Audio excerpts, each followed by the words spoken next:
Coming up this hour, we'll take a look at the Texas House giving preliminary approval to a bill that would eliminate the STAAR test.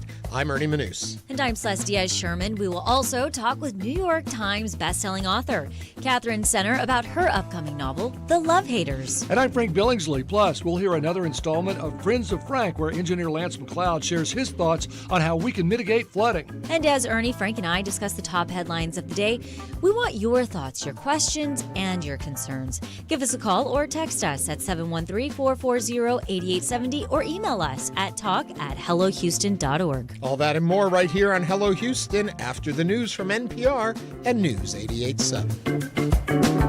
Hello Houston is made possible in part by founding sponsors John Bradshaw and Kathy Sanders, and by gifts from listeners like you.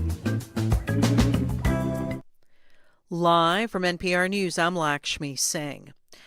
President Trump received a special escort to Qatar when several fighter jets appeared to the side of Air Force One as the president flew toward Doha.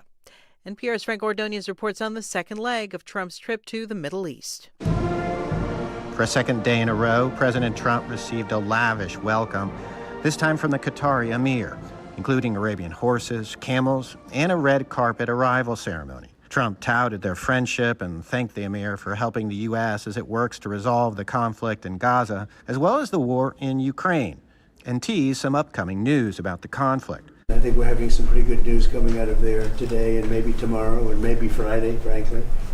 But we'll see about that. Like in Saudi Arabia, the Qatar stop is expected to be defined by business deals, but it also comes with some scrutiny over his idea to accept a luxury jet from Qatar that could serve as a temporary Air Force One. Franco Ordonez, NPR News.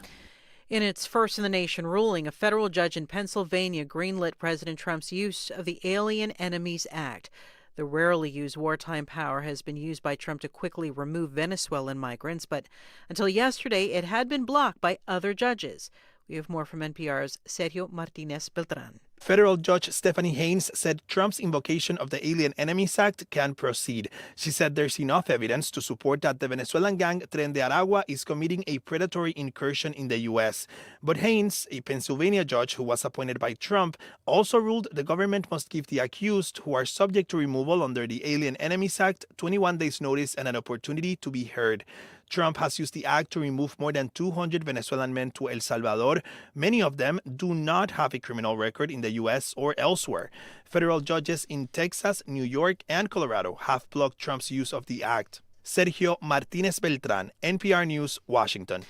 Robert F. Kennedy Jr. is testifying on Capitol Hill for the first time since he became the nation's Health and Human Services Secretary. Kennedy sought to explain his role in sweeping layoffs and funding cuts across several major health agencies he oversees under the watch of one of President Trump's closest advisors. Elon Musk gave us help in figuring out where there was waste, fraud, and abuse in the department. But it was up to me to make the decision. And there are many instances where I pushed back and said, we don't want to, that would hurt us to eliminate that group. Lawmakers have raised concerns about HHS's ability to contain a growing measles outbreak with cuts to vaccination initiatives. Kennedy's is appearing today before committees in the House and the U.S. Senate. The Dow's up 16, S&P's climbed 11. You're listening to NPR News. Live from News 88.7 in Houston, I'm Gabrielle Dawkins. Texas Democratic Party leaders have voted to oust Fort Bend Party Chair Fred Taylor. From the Fort Bend County Bureau, News 88.7's Natalie Weber tells us Taylor's removal comes after allegations of financial mismanagement. Fort Bend County Democratic Precinct chairs allege that Taylor made more than $97,000 in unauthorized purchases.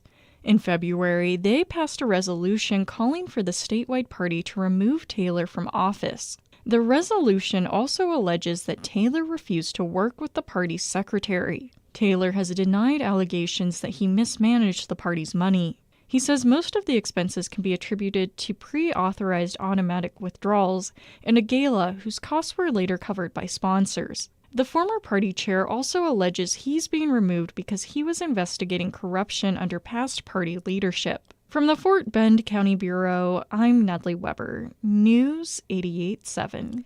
The City of Houston's General Services Department faces a nearly $3 million budget cut under Mayor John Whitmire's proposed budget.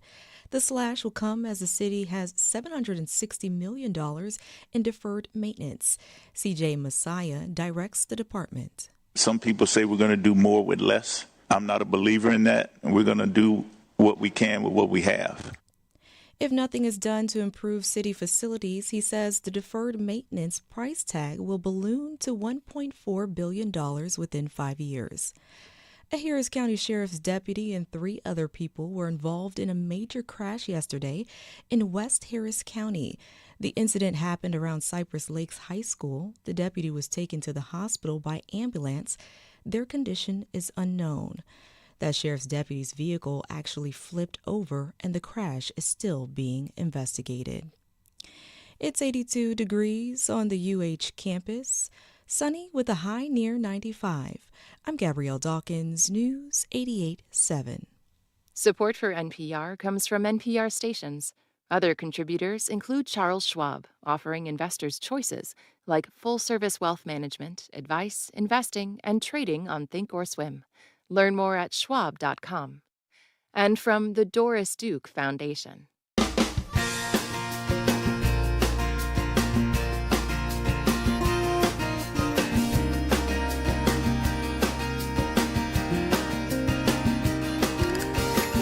Live from the University of Houston, it's Hello Houston, an open forum on today's biggest stories affecting Houston and beyond. Call now, 713-440-8870, or let us know your thoughts on today's topics by emailing us at talk@hellohouston.org. Now here's your host for Hello Houston, Ernie Manous, Celeste Diaz-Sherman, and Frank Billingsley. Sorry. You know what? I'm back. Well, how was it? How was your day off? I know you miss me. You were all about Eurovision yesterday. I was. Before I tell you about that, I'll tell you if you want to watch us and see how excited these two are to have me back, you can go to our YouTube channel. But you're back, but not for long. Not for long. YouTube.com/Houston Public Media, or you can just find us at the Hello Houston website, hellohouston.org. Click that big orange bar. When you get to us on YouTube, remember, like, subscribe, and ring that bell. You can email us talk@hellohouston.org, and you can join the conversation calling or texting. Did you miss me? Let me know. 713-440-8870. Okay, so I wasn't here because these are my high holy days. I know. Mm-hmm. We're in the Eurovision week. Right. And I did want to mention something. We played my interview with William Lee Adams from the BBC. Which was very interesting. Yes. It got a little confused on the air in the playback. We had some technical issues. Yeah, that's what made it interesting. To let y'all know. Very funny, Frank. You can see the whole thing on YouTube. They've got the whole interview isolated out so you can see it in its proper order of answers to my questions. So what? Anyway. You'll tell us Friday all about what Eurovision is. Because I'll be watching the big thing on Saturday. Yeah. But Tuesday and Thursday are the semifinals, so I stay home and I watch those. Oh, I get it. I know. But I'm here most of the time. We're glad you're here today. Yes. Yeah, we are glad And you're here. I hear, Celeste, you're tired. I am tired. Every parent knows right now we are in the home stretch. I mean, I was eating chocolate-covered espresso beans before I walked. Well, we can tell. You are tired and hyper at the same time. Every parent knows right now, as we're wrapping up the school year, we are in the home stretch. I have a lot of mom friends that call this time of year May-cember, because it feels like we are just, I mean, it's like bring a book to school. You know, we're wrapping up class parties. It's PJ Day. It just feels like everything is happening. All the end of the year school parties are happening. Yeah, the kids are all hyper excited. Everybody's hyper excited. Teachers are tired, and parents are, we're exhausted. But we're proud to be. That explains President Trump. He's a father, and he was in Qatar yesterday, Qatar, and he was falling asleep while meeting the Crown Prince. He was jet lagged. He was very tired. He must have children who have. Come on. Busy schedules. Being jet lagged is terrible. I did that during Wicked. Oh, you slept during Wicked? Really? I know. Well, there is one thing, though, that woke me up all through the night because I didn't think enough to set my air conditioning down. And oh my God, the heat is here, Frank. You know what? It's going to stay here, too. I don't have any rain in the forecast through even past Memorial Day weekend, and temperatures are in the mid-90s. It's, there's already kind of talk of, is this going to be another 2011, which was when we had that long stretch of drought. With a heat dome building this soon in the season, it wouldn't surprise me if we had one of the hottest summers ahead. Really? Oh, Lord.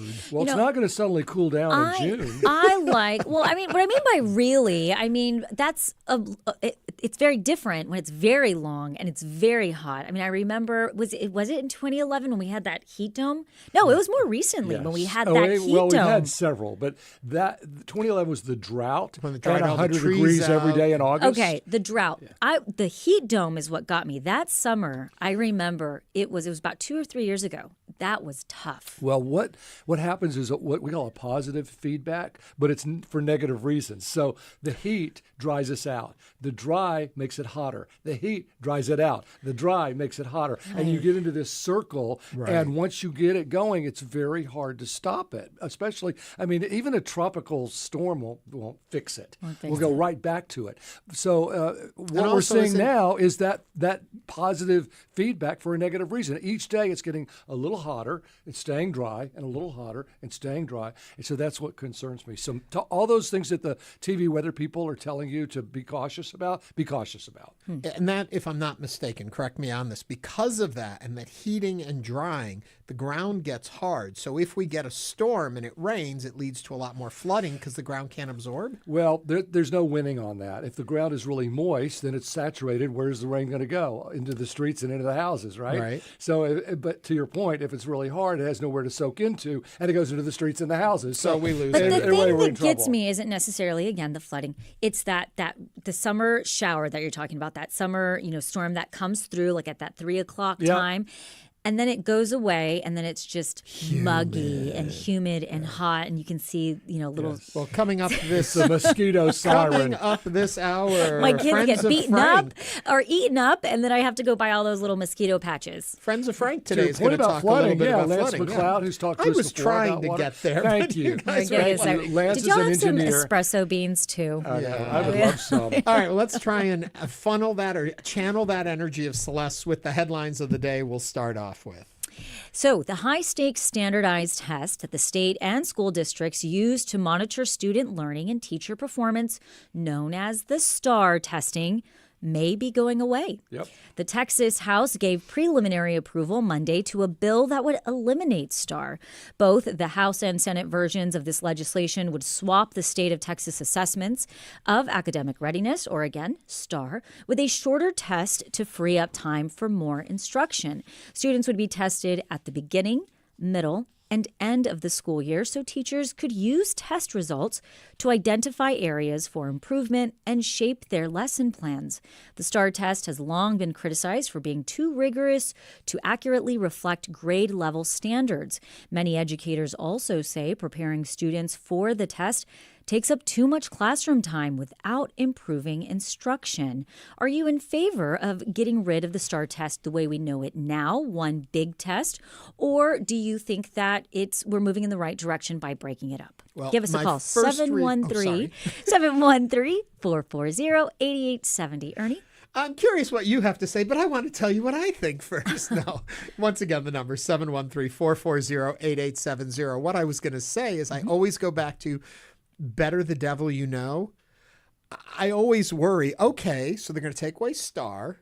What's going to replace it? They have great ideas in what they're writing, but what's the reality of it going to be? So it's not going to be replaced. Students will still have to take an assessment. However, and this will be statewide, but what they're doing is they're breaking it up instead of into one huge test. It'll be 3 tests. It's going to be 3 smaller tests throughout the year. Right, but what are they going to end up growing? And each of them is going to end up feeling like a STAAR test by the time they're done. That's a good question. That's what I mean. That's a fair question. I think it's smart. I think that even when you take the SAT or any standardized test at the college level, you can retake it. You can take the ACT or the SAT as many times as you want to try to improve your grade. You can't do that with the STAAR test. And so this one measure, with all the pressure on it, I don't think it's been successful. And they've been doing it under different names. That when Morgan was in school, it was the TOS test. Yes, I took TOS. Okay, you took, and the teachers taught to the test. Because as soon as that TOS test was over, which was mid-April, they took the textbooks up. They said, okay, we're done. Who wants to have a party? That's a little bit, yeah, I could see that. From my perspective, when we had Superintendent Mike Miles in, this is what he was advocating for in legislation in Austin. And so this was essentially what he was advocating for, saying he believes that the test should be broken up into 3 different categories. And I don't think this is the wrong move as long as we continue to keep it uniform and allowing teachers to be able to already do doing that. it.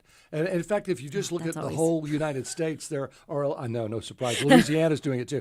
But I think you're seeing more and more different approaches to education and how we can make sure that the kids are learning as they go, as opposed to, well, did they get it all? At the end of the year. Yeah, at the end of the year. Well, I failed, and I'm, and you don't find out to the next year.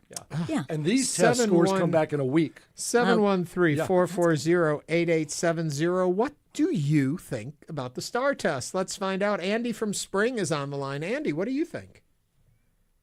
I think it's a waste of time. Like, when I was taking it when I was a kid, like half the kids are asleep.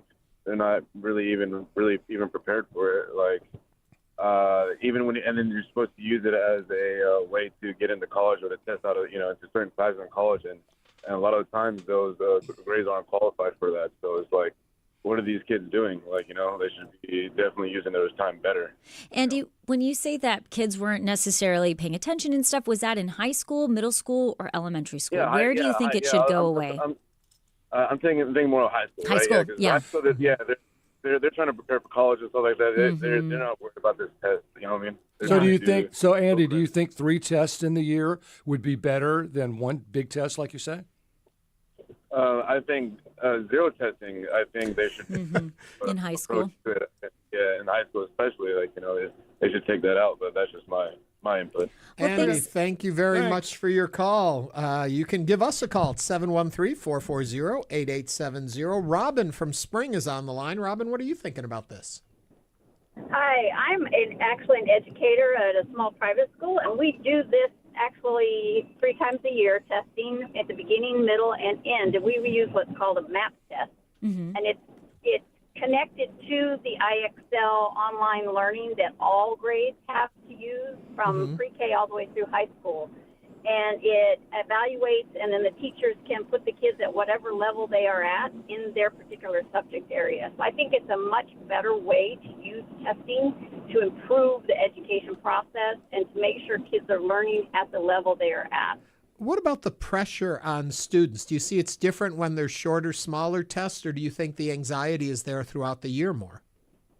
I think that's very much a student thing. It depends on the kid. I work mostly with younger kids, and so the younger ones can kind of freak out. But if the teachers are very calm about it and present it in not a, stressed out kind of thing, and the parents are on the same kind of thing and don't stress out about it, it can be a good thing all the way around. Of course, everybody's different. I have a kid who's special needs and one who was gifted, and they both work differently under pressure and tests.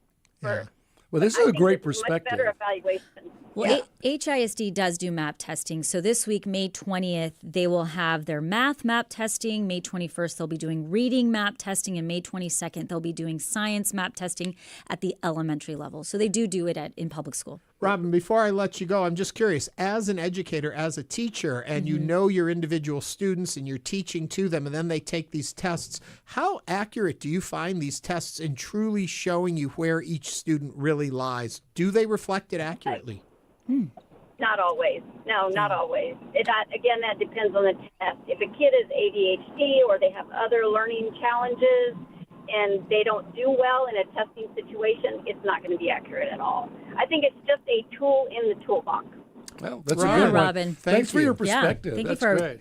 That's right. We're interested in what you all have to say on this topic. 713-440-8870. Harwin is on the line now from Southwest Houston. Harwin, what are you thinking? Oh, yes. I think we should innovate and give it a chance to try. I completed class. I'm from the old-fashioned from 2000. I graduated back in 2002. And I believe that, yes, we should go ahead and go for it and see especially now that we have this, new education plans, etc. So we should give it a try for the new education plan. Yeah. Give it a try. I think you're right, Harwin. Thank you. Thank you, Harwin. Remember, you can, on any of the topics we're talking about today, share your thoughts and feelings, 713-440-8870. I do want to move on to the next story, though, because I want to watch Celeste get riled up again, because I wasn't here yesterday. What is this next story? Your good friends. You speak of. Eric and Lyle Menendez were resentenced on Tuesday to 50 years to life in prison, which makes them eligible for parole. The latest step in a years-long battle for the brothers trying to get released after 35 years behind bar. The parole process will be long and could take years.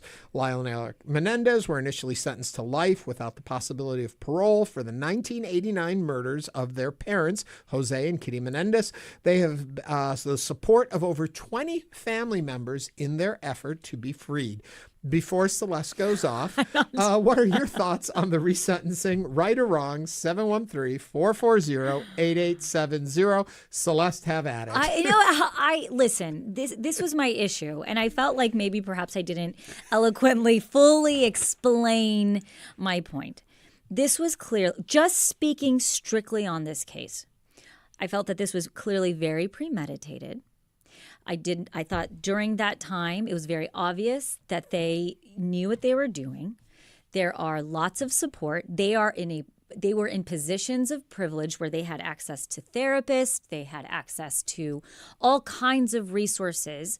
And so I think that these two men have benefited greatly from having their case being very viewed very publicly. And to my point was, I think it's unfair that unfortunately there are a lot of people that are sitting in our prison system right now that will never get this type of awareness around their situation. For example, there's a young woman in Louisiana who was a prostitute. She was trafficked, and she shot a man that picked her up in a hotel room, and she was 17.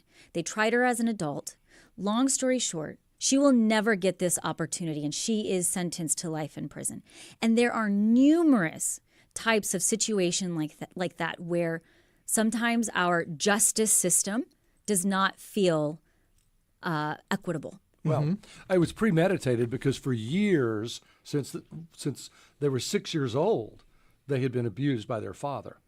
So yeah, it was premeditated because they've been thinking about for years. Okay, I want to do something to get back at this person. Okay, that is a point of contention in this whole case, whether or not they were actually abused. Do what you happened think was that they weren't no, it's not abused? about what I think. I'm just going to lay out the facts, and you can I'm continue enjoying chatting. this. Go ahead. I'm Yes, just yes. going to give you. I don't think it's a point of contention. It is. And what happened was, and this is why there was even the resentencing. So in the criminal trial, the first trial, which was a hung jury, they had introduced the abuse, as at the time they called it the abuse excuse, where they presented that they were abused. When the hung jury happened and they retried the case, they were barred from presenting the abuse evidence. Which was the motive. Which was the motive for the murders. And so then they were sentenced without that component of the trial being introduced, or the case being introduced.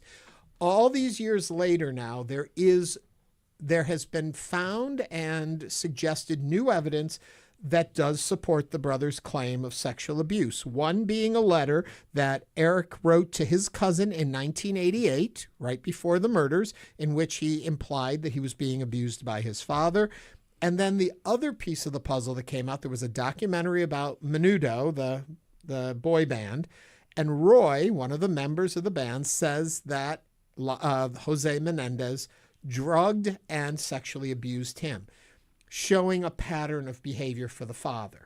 So those two things were why this even came back into possibility of being resentenced. If that is the case, then we should be going through our prison system and looking at how many people are in prison that had been abused as young children. I believe that they do that. Yeah, I think that's and right. I think The so then Innocence if we're Project looking, does that. Then we need to be looking at it, penalties. Yes. looking at it from a wider lens here. Yes. I also think that again, when we're looking at this, they've benefited greatly from. Well, they were turned in by their therapist. And that's the other thing I was going to say. That was my point. I was like, I had something and I lost it. They had That is the therapy. other point. They were Dr. not. Oziel. They didn't. And Dr. Oziel, they weren't turned in by their therapist. They were turned in by their Judilon. therapist lover who was Mistress. upset. And they had gotten off. One of the brothers was playing tennis in tennis tournaments. Well, if you're going to commit murder, and hopefully nobody thinks you did it, you need to go on with your life as if you didn't do it. That part makes sense. Most people that commit murder just continue on with their life. A lot of people turn themselves in. I didn't do that. We had a comment on YouTube from DC who said therapy doesn't help if you are legitimately being abused. That's a good point.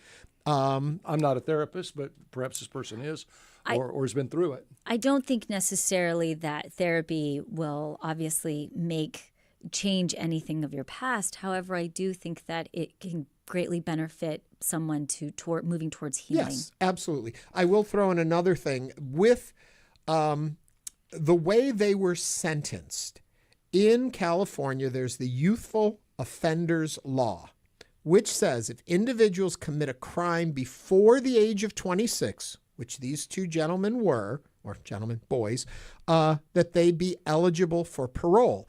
But they were sentenced to life without parole. That's another problem in the technicality of it, because if you take the youthful offender law, then they should have never been sentenced for life without parole because they were under 26. And I don't have time to do a term paper on this, but keep in mind. Obviously, I do. But keep in mind, this happened from the mid-'70s to the late '80s. Mm-hmm. We didn't have cell phones. We didn't have Facebook. We didn't have youth groups. We didn't have those kind of reach outs that you Support have systems today. that we have now. I mean, they couldn't call a shelter with their cell phone and call an Uber and get out of the house. It didn't even exist. Okay. They were sort of on their own with this, and that's why they reached out to relatives and friends, cousins and friends, and that's why the cousins and friends are the ones coming back saying they should be free. What do you think about the Menendez brothers? 713-440-8870. Now, I'm taking off my journalist hat. I'm putting on my Celeste bonnet where I'm going to give an opinion. Thank you. I like having a bonnet.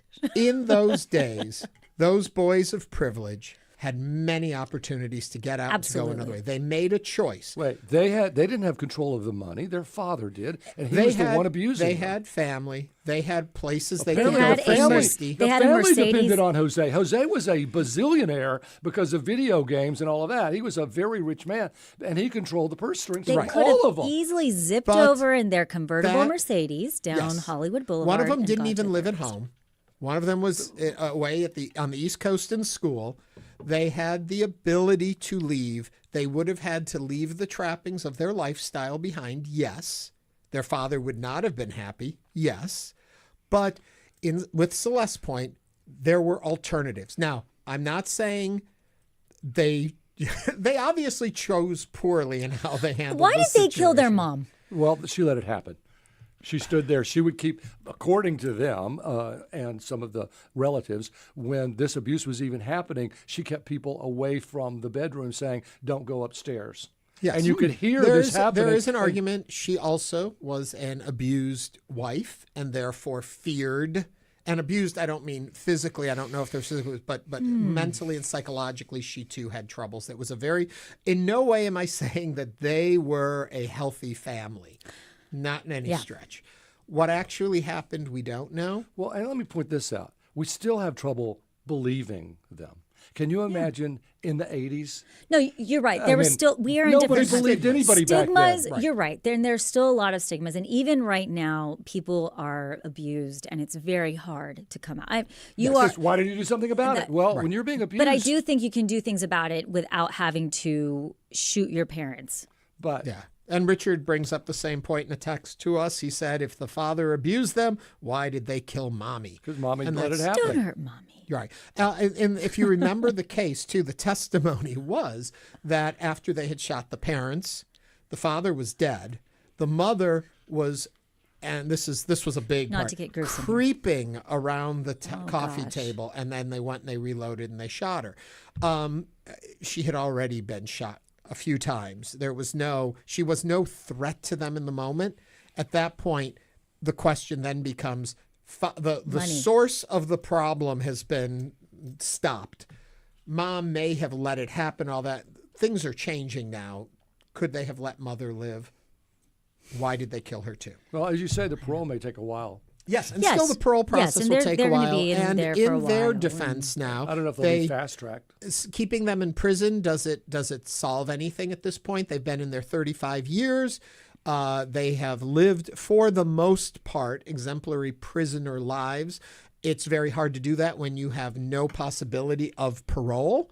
So therefore, why would you behave? But not only did they behave, they counseled other inmates. They lived exemplary lives. Exemplary in prison. Yes, for murderers. Let's go to the phone, 713-440-8870. Cesar, are you on the line from Northeast? Yes, this is STAAR. How you doing, guys? Hey, Cesar. My opinion, this is Cesar. My opinion is that it should have parole because I personally met a lady that she went through that with her stepdad, and obviously she thought that whatever murder is the first thing that comes into their head after they've been sexual abused or sexual molested, and somehow if there's evidence, they should get a parole and get out there on the free because. Unfortunately, many people that have been through those situations, and the least thing they think is the illegal proceeding, right? Unfortunately, that's what the first thing that they come up in their mind. Cesar, thank you. I'm going to cut you a little short. It's a little hard. It's not a clear phone line there. So I believe what Cesar was trying to say was that he knows somebody, a woman, who was sexually abused, and basically she said that is one of your thoughts, is the only way I can get out of this situation is if I actually murder that person. Mm-hmm. That it seems so far away from having an actual trial or going through the legal system. So that's what he was saying. Right. And I will say that two people that I would love to hear from right now in this point are the wives of both of the Menendez brothers, because they've both been married. Lyle was married twice. One got ended, divorce, and then they got remarried. They're both currently married, but they have not been allowed conjugal visits in their years in prison because anybody who commits a crime against a family member in this way, a violent crime against family, are not allowed conjugal visits. So you've got two women who married two boys, men in prison, and thought they would never have to see them in the real world. So it's a little easier to marry a convicted murderer when you don't ever have to see them. And the boys may be coming home ladies. That's right. There you go. Coming up on Hello Houston, we'll be hearing another Friends of Frank. And we continue to take your calls on today's topics at 713-440-8870. This is Hello Houston on News 88.7.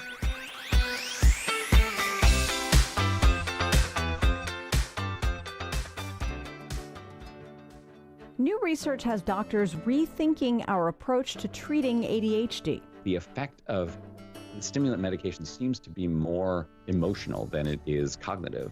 Why ADHD might be intermittent and not a permanent diagnosis, and why stimulants lose effect over time. That's next time on Think.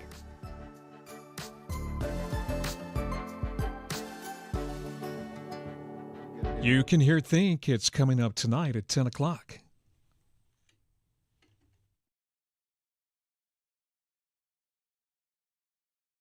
Did you know 80% of our funding comes from listeners like you, right here in Houston? That's why your support is so important. When you give to Houston Public Media, you're investing in trusted news and educational programming that millions depend on daily. Every dollar you give makes a difference, ensuring this public service stays strong for everyone in our community. Help us support this mission. Give today at houstonpublicmedia.org or call 888-909-0887.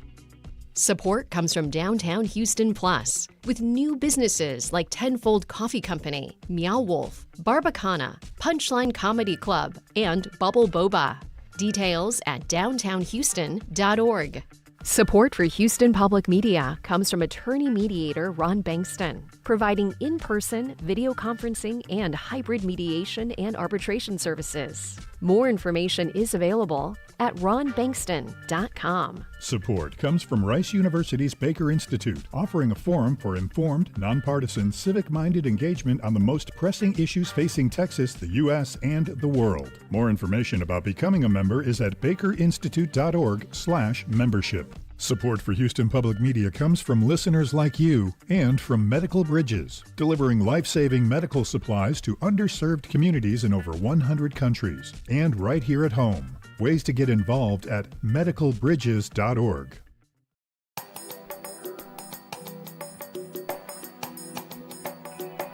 And now back to Hello Houston. To comment on any of today's topics, call 713-440-8870 or email us at talk@hellohouston.org. Now back to Ernie Manous, Celeste Diaz-Sherman, and Frank Billingsley. And we are back again. A rather heated conversation here in the studio, but Alex Garza writes online, enough of that. Houston wants to know if Celeste watched Back to the Future. The hard-hitting question. Celeste, yes or no? I have not. It's on my weekend to-do list. Okay. Frank, continue. Let's get to Friends of Frank, where I chat with some of the many people I know about the things they know or what they're working on. Today, we'll be playing another conversation I had with engineer Lance McLeod as we discuss flooding, one of the most important topics in this city, and looking for ways to reduce flooding in Houston. So sit back, relax, and enjoy. Here's Friends of Frank. It's that time, and one of my true friends is Lance McLeod of Halff Engineering. He's a vice president there. He's a water practice leader. So, Lance, what is a water practice leader? Basically, I'm helping to lead our solutions for our communities in terms of trying to understand what we can do from all aspects of water, both from water supply as well as from stormwater and discharge and flooding issues. Well, we talked to you before about the value, obviously, of water, that we need water, we want water, we want to keep making sure we have plenty of water. But I want to talk to you this morning about when we have too much water. And of course, when I was a weatherman on TV for, especially in Houston, for 30-something years, the number one concern of all the severe weather out there in Houston was flooding. You're a native Houstonian, born and bred and educated. I mean, you're as Texan and as Houstonian as they get. So you've been around for all of these floods. What is your role in trying to understand how we can mitigate flooding? So again, trying to work through, find systems and solutions that help try to reduce flooding, or at least, certainly to not make it worse in the area with what we do from an engineering standpoint and the built world standpoint. But in addition, we're also look at the different ways that we assess our risk. So for instance, as one of the things we did in reaction to the Tropical Storm Allison was we created the Tropical Storm Allison Recovery Plan Project. What that was actually a remapping of all the floodplain maps across Harris County. And that was needed because before that, any of our floodplain maps were disjointed, had lots of inaccuracies, et cetera. So we actually did a study that helped combine and unify our floodplain maps across the county. And that helps people to assess their risk and understand their risk better. Well, and let me just, from a meteorological standpoint, remind people that Allison was 2001, June the 9th. We had 3 inches of rain an hour for 12 hours. I mean, 36 to 42 inches of rain was the extreme, but 18 to 22, 23 inches of rain that night was pretty common. And we did have flooding all over the area. So understanding your risks, certainly. How did that get you prepared for Harvey in 2016, or did it? I mean, how was anybody prepared for 50 inches of rain? It's hard. It's very hard to be prepared for 50 inches of rain, regardless of that. Again, what that understanding does is just help us better define what that level of risk is, so that then we can at least be having that knowledge ahead of time, as opposed to just, well, maybe something's going to happen to me, or maybe it's not. Well, and part of it's on us. If you know you're in a floodplain, you need to build up, right? I mean, sure. Any structures you're putting in a floodplain need to be built a little higher than maybe you would normally build them. And that costs money to do that. What other things can we do to fight flooding? And then we're going to get to what things you're doing to fight flooding. Well, when you're talking about people, there's the public in general, it's really just awareness. It's not, there's there's not something you're going to be doing in your lawn or on your street that's going to change much when it comes to an extreme flood event like a Harvey or like an Allison. So it's really just making sure you're informed, aware, everything else. Make sure you're staying safe and just you're keeping your family safe. And what, from an engineering standpoint, and you understand Houston better than I do probably because you've lived here your whole life. What can you do, or engineers like you do, to help mitigate flooding? Well, we're a very developed area, and we utilize our drainage channels and our bayous to convey water out. We've done that historically. You know, we live in a swamp. And so we've used those channels to help drain us. So we drain well, but we flood very easily. And we didn't even establish what our floodplains were until the 70s. And that was after a lot of our development in the Houston area had already occurred. So we're very limited in terms of our bayous and streams in order to be able to, we can't increase their capacity. They're pretty much landlocked. And that's true of any developed area, not just Houston. So we look at also, we've done buyout programs, looking at people who are adjacent to the streams if they've had repeated flooding. The Harris County Flood Control District and the counties looked at trying to buy out people to just get them out of that area. And then you can use those areas for retention, right? That's part of it. But the easy solutions are done in this area. Our last major flood control facility was the building of Barker and Addicks reservoirs, and that was in the late 1940s. Yep. So we can't widen or deepen, or we really can't bring in another bayou, obviously. And I've always been told that deepening the bayous won't solve the problem. No, because you've got the ocean right next to us. So there's only so far you can deepen before it becomes an issue. So they've still got to be able to gravity drain from one part of the county down to the Gulf. Well, I've been in a number of HCAD meetings, and it always seems to be that the street water goes into the sewer, and then it goes down to another pipe. And it's that pipe that goes to the bayou that's just not big enough. And so therefore it backs up into the street, and from the street to the driveway and into the house. Is that still fair, and is that still a problem, or have we mitigated that yet?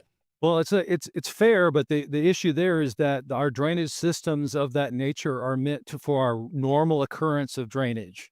So our pipes that take the water away typically are built for a much smaller, they're not built for the extreme events. We all know that when an extreme flood event occurs, that our normal drainage systems, pipes coming from neighborhoods, et cetera, are going to be inundated. And now you're looking at, okay, where's the overland flow going? Because you can't have a pipe going from your house based on the extreme event. If you try to do that everywhere through the county, the amount of infrastructure would be cost prohibitive as well as too big. Right. So what we have in place, you're telling me, is what we have in place. Is there anything that we can do structurally to decrease the chance of flooding in our neighborhoods? The only thing that we have, well, again, there's no magic bullet here associated with doing this. It's a number of combination of things. And we certainly need solutions that are regional based. So we need joint partnerships from our drainage districts, our water authorities, our counties, and our cities to be working together towards these solutions. I'll give you an example. From Lake Conroe to Lake Houston, San Jacinto River Authority, City of Houston, and Coastal Water Authority are looking at ways to coordinate their operations during extreme events to be as efficient as possible. So they can at least provide a little bit of relief as a part of that and try and make sure they're not part of the problem. In terms of actual engineering solutions for extreme events, we've got two studies that are being considered right now, or two initiatives. One is the coastal spine is being considered along the coast. And basically what we're talking about is a levee with a series of gates. And you're trying to protect, our economy or even our national security with that, and try to help, mitigate the impact of something like an Ike that comes on the coastal side. The other thing we're looking at that is being studied right now is actually a series of tunnels across the county, based specifically for drainage flood control, to, again, be a way to convey the water in a different way than what our landlocked bayous and drainage channels can do. So those tunnels would go from where to where? Well, across the county. So basically across the county, then go out as far as we can until we head to larger channels we can take to the Gulf. Wow. So you almost are really digging bayous just underground. I mean, just huge drainage issues. Well, again, we're very fully developed, and so we're looking for alternative ways to get these drainage flows across the county, and because it all eventually goes to the Gulf anyway. Wow. Fascinating. Is there anything you want to add to that, Lance? Because this has been a really interesting conversation. Well, there's also going to need to be a holistic approach to all of this. When we come to looking at solutions from an engineering standpoint, we're also now looking at what are the benefits to the community at large for these things as well. So we want to look at the community impact that these structures will have. And say you build a regional basin to capture flows. Well, can we make that a park? Can we put trails in it? Are there other benefits that we can have to our drainage facilities that promote a higher quality of life in all aspects of our lives and not just flood mitigation? Great. This is all great information, Lance. I want to thank Lance McLeod, Vice President at Halff Engineering. He is a water practice leader and a friend of Frank. And thank you so much, Lance, for being on Hello Houston this morning. Thanks for having me, Frank. Yeah, great information. I love talking to Lance McLeod about this stuff. And thank you all for listening to Friends of Frank. Excellent. So coming up on Hello Houston, we'll talk with Houston author Katherine Center about her new book, The Love Haters, as Hello Houston continues. Stay with us.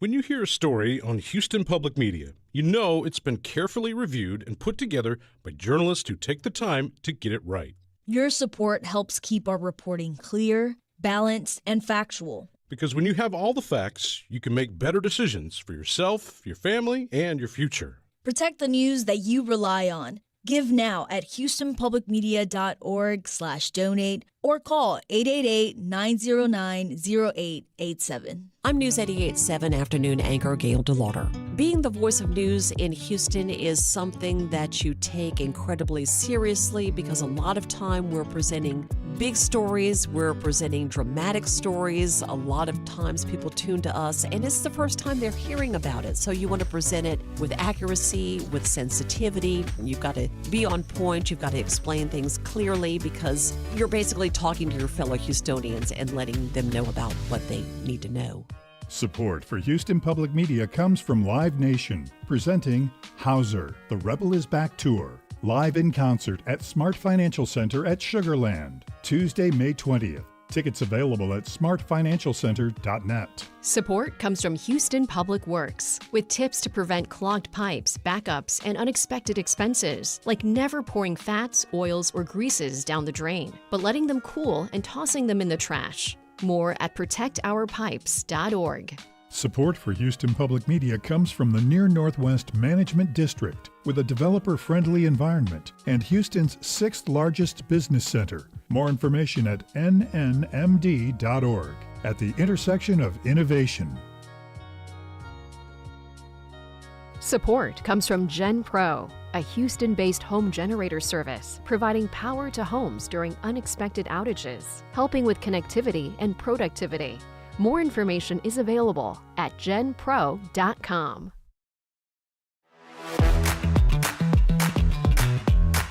And now back to Hello Houston. Call now, 713-440-8870, or email us at talk@hellohouston.org to get your comment in on today's topics. Here's Ernie Manous, Celeste Diaz-Sherman, and Frank Billingsley. New York Times bestselling author Katherine Center is known for her bittersweet comic novels about how we fall down and how we get back up. Her upcoming novel, The Love Haters, features a bikini-phobic videographer who can't swim, a hunky Coast Guard search and rescue swimmer, and a scheming group of matchmaking old ladies against the backdrop of a colorful Key West setting. With us now to tell us more about her new book is Houston author Katherine Center. Katherine, welcome to Hello Houston. Hi, I'm so excited to be here. Okay, Book Page hails you as the reigning queen of comfort reads, and Jodi Picoult, I think is how you say your name, calls your work the balm we need in the world right now. With accolades like that, what's the secret to your success? Oh, I think it's gratitude, maybe. Just focusing on the good stuff in life and really like working hard to find it, search it out, finding the upsides to things. These books are not here to depress you. They are here to lift you up and help us all feel better. I think it's talent. I studied writing in college. I've written a book myself. I think voice is the key to a good book of any kind. And I had a time to read 3 pages. Oh, and I'm hooked. No, I'm hooked. You're the voice, the already the humor, and the mystery's already set. How's this going to go from page 1? I think it's brilliant writing. So I really think you're quite talented. Oh, thanks. And I've never read anything of yours, but I can't wait to go home and read this. Now, Katherine, when did you realize that you wanted to be a writer? Because this is not an easy industry to be in, and you're from Houston. Yeah, no, I'm very glad that I did not know how hard it was going to be when I started. I never would have tried. 6th grade was when I decided I wanted to be a writer, and it started because I was very dorky in the 6th grade, and I was very awkward and very miserable, and I had terrible hair and no fashion sense, and I knew it. You know, I could feel it. I could sense it. Like I knew that I was like not succeeding as a 6th grader. Sure. And I was really struggling with it. You know, I would just kind of walk around all day, sort of like hunched over an apology, like, I'm sorry, I too wish this were not happening. And it is. But I was lucky that year because I had 2 best friends who were also awkward and also miserable. And we got this idea that we should write novels about the 1980s boy band Duran Duran. And we should cast ourselves as the main characters in the novels. And so we did. And that was when I got hooked, because we would write all week in our little notebooks like Harriet the Spy. Yeah. And then we would get together on the weekends, put on our PJs, pile into somebody's bed, open up our novels, and read them to each other. Wow, And you Oh my were gosh. nerds. So my daughter we were super nerds. My daughter just finished her first Harriet the Spy. So I love that you So this is sort of your Big Tat is sort of a rom-com writer. Why that genre? Which is fun. I mean, I feel like I'm already reading a Hallmark movie. But why that? It's much better writing than a Hallmark movie. We'll put I that know. out there. And we know what's going to happen in a Hallmark movie. So. Yeah, well, that's part of why they're so great. I feel so lucky that I get to spend my life studying stories, obsessing over stories, writing stories. But I also feel really lucky and smart that I chose rom-coms as my genre, because rom-coms have a constitutionally guaranteed happily ever after waiting for you at the end of the story. Absolutely. And so because of that, because that's like essential to the genre, everything that happens along the way is sort of positively valenced. Like you have this feeling of anticipation and you know something good, not just good, blissful is waiting for you. But don't when you get to the ever end. just want to take that left turn and be like, ha ha, caught you up. I would never Plot- do that. It Plot was twist. a suicide pact. Plot twist. No. The cruelty, I would never do that. I feel like my Katherine Center guarantee is that I will never run the main character over with a bus in the final chapter. Okay, No. but we mentioned Hallmark earlier, and what I like to call the Hallmark effect on this is that it's created a genre concept or conceit that in some ways seems shallow and repetitive and all that. How has that made it more challenging in this genre of writing not to fall into that?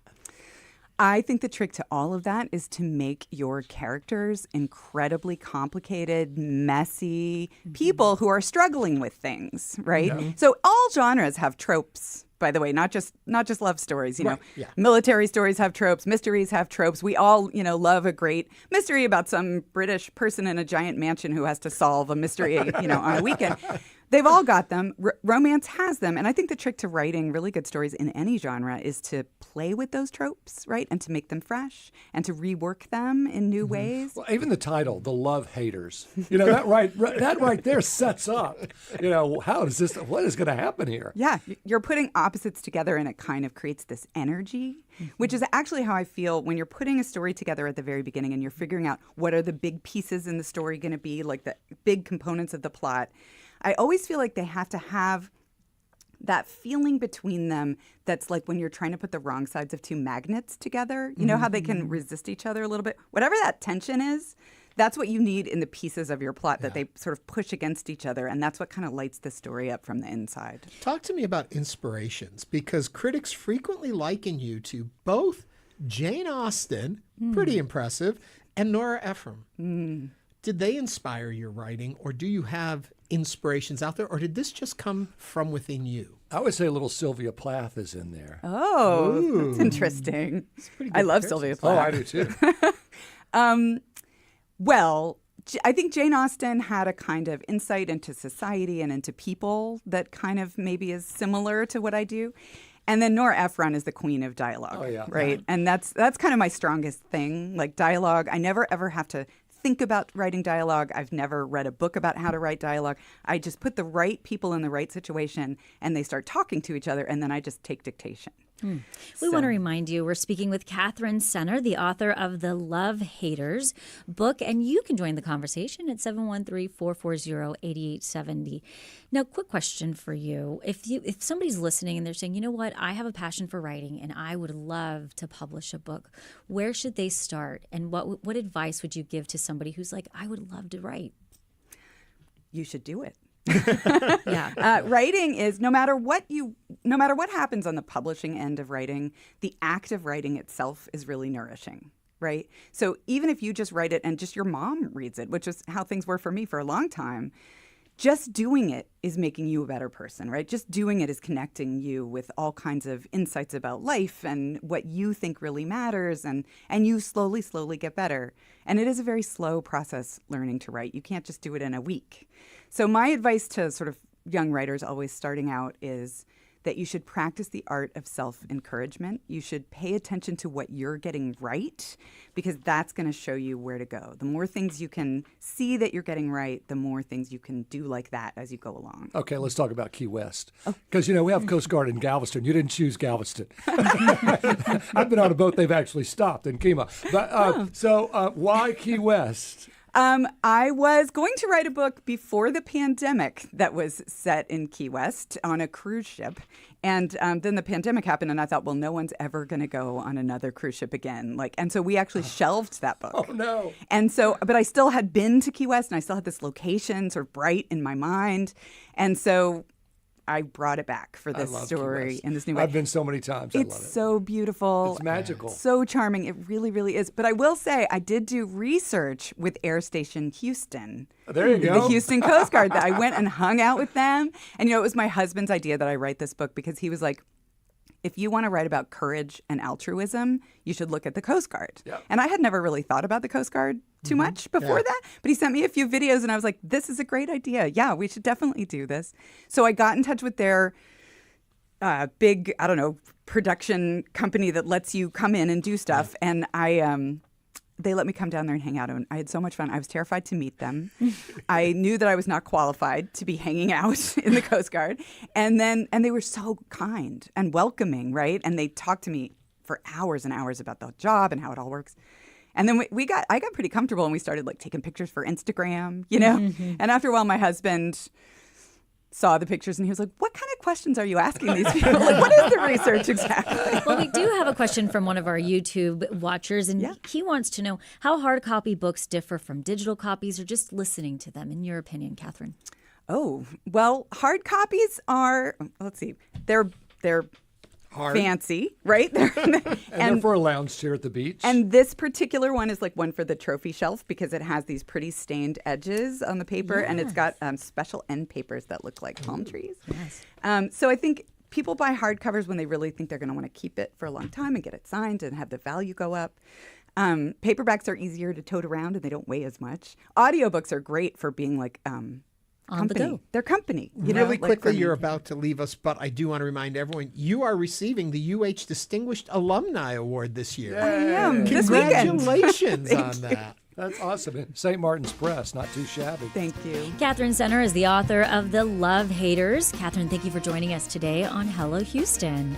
The Love Haters will be available Tuesday, May 20th, wherever books are available. Coming up on Hello Houston, we'll discuss the latest HAR report with local real estate agent Kat Robinson. And we'll discuss the Market for Makers event this weekend at Post Houston. Stay with us for the second hour of Hello Houston. Stay tuned. There's more Hello Houston on the way with Ernie Manous, Celeste Diaz-Sherman, and Frank Billingsley. For the latest in local news, subscribe to the Hello Houston daily newsletter at HoustonPublicMedia.org. Hello Houston is a production of Houston Public Media. The opinions expressed by the guests of this program are solely their own and do not represent the views of management, staff, or underwriters of Houston Public Media. This is News 88.7.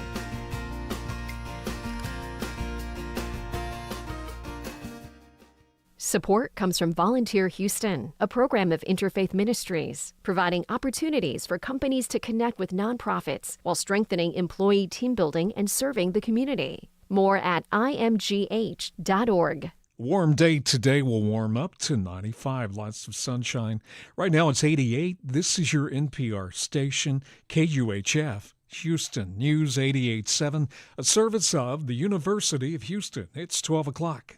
Just ahead on this hour of Hello Houston, we continue diving into the top stories of the day, such as a groundbreaking program that allows families of crime victims to record video testimonials that can be used in future parole hearings, even after they're no longer able to attend in person. I'm Frank Billingsley. And I'm Celeste Diaz-Sherman. Houston Association of Realtors Vice Chair Kat Robinson joins us to talk about the just-released April Homes Report. And I'm Ernie Manous. Plus, we'll also talk with the event producer for Markets for Makers, who talks about their upcoming spring market event.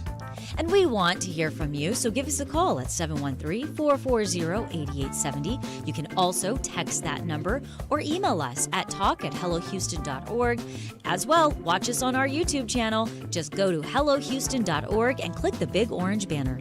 Hello Houston is made possible in part by founding sponsors John Bradshaw and Kathy Sanders, and by gifts from listeners like you.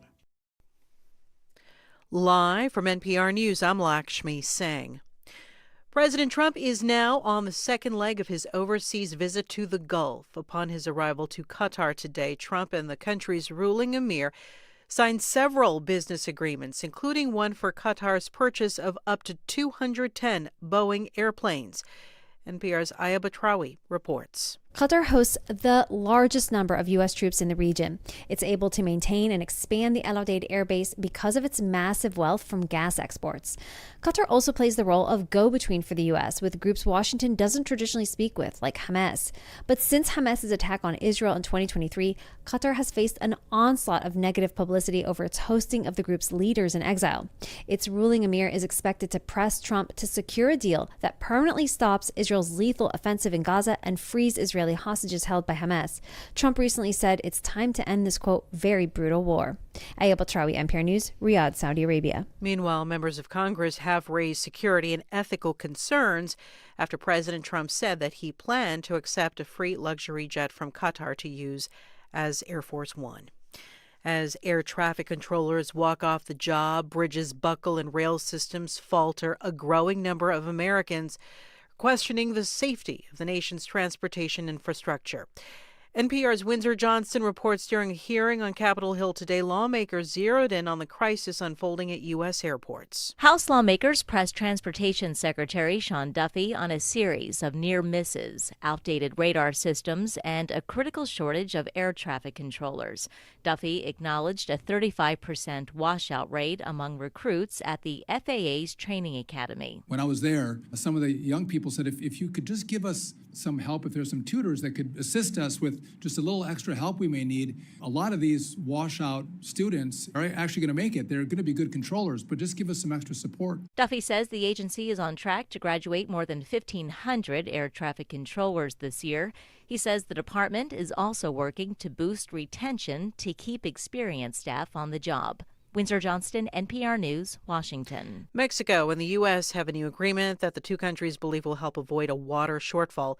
Carlos Morales reports. Farmers and water experts say the new agreement won't be enough, partly because of the intense drought both sides of the Texas-Mexico border are experiencing right now. Chris Bell is a farmer in Presidio, Texas. Right now, it's just been hard on everybody to get enough water. It's not raining that much, and there's just a lot of things have changed. The U.S. and Mexico plan to meet this summer to review water deposits and evaluate rainfall and see how the new agreement and changes they've made are working so far. For NPR News, I'm Carlos Morales in Marfa, Texas. It's NPR. Live from News 88.7 in Houston, I'm Gabrielle Dawkins. A 3-alarm fire ravages a West Houston apartment complex. This happened on Synod Road near Ashford Point Drive, just north of the West Park Toll Road. The cause of the blaze is still unknown, but we are expecting to hear from the fire department later today at some point about what happened. Crews will be there throughout the day. Over 100 firefighters were at the scene at one point. And the City of Houston's General Services Department faces a budget cut. The slash raises questions about how the city will handle maintenance. News 88.7's Dominic Anthony Walsh reports. The city has $760 million of deferred maintenance, according to the General Services Department. If the delays continue, that figure is projected to balloon to $1.4 billion within 5 years. Under Mayor John Whitmire's proposed budget, the department faces a nearly $3 million cut. That concerns Councilmember Abby Kamen. It is extremely disheartening because it's only going to get worse. Department Director CJ Messiah told City Council that General Services will do what it can with what it has. The cuts come as part of nearly $75 million in reduced spending as the administration attempts to close what was a more than $330 million deficit. I'm Dominic Anthony Walsh, News 88.7. And in sports, it was a walk-off winner for the Astros last night. This ball hit well to left field. Ball game over. Isaac Paredes starts the party for the Astros. Isaac Paredes. That's from Space City Home Network. Those two teams have split the first couple games of the series and will play the deciding game later tonight.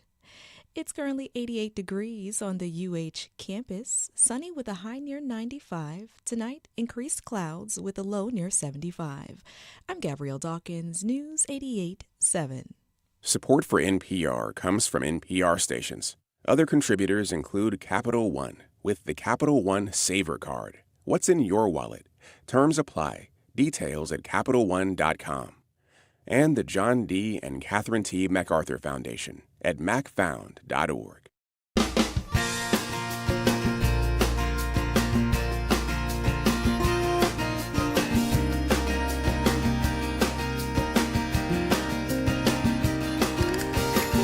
Live from Houston Public Media and News 88.7, it's Hello Houston, an open forum on today's biggest stories affecting Houston and beyond. Call now, 713-440-8870, or let us know your thoughts on today's topics by emailing us at talk@hellohouston.org. And now here's your host for Hello Houston, Ernie Manous, Celestia Sherman, and Frank Billingsley.